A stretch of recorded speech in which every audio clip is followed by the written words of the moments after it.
Next Generation EU.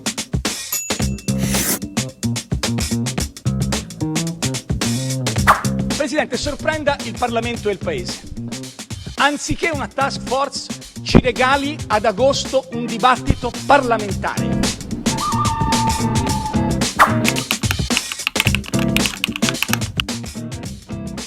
Il tema dei progetti invece è ancora di là da venire, come si spendono i soldi è molto importante. Io adesso sto pensando al Recovery Fund, il nostro piano di investimento.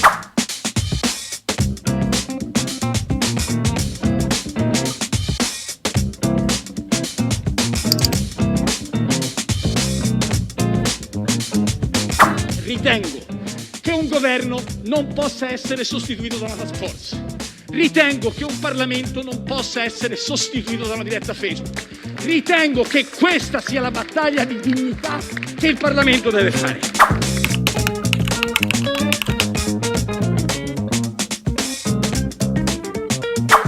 Presentare il lavoro che abbiamo fatto sul Next Generation Italia.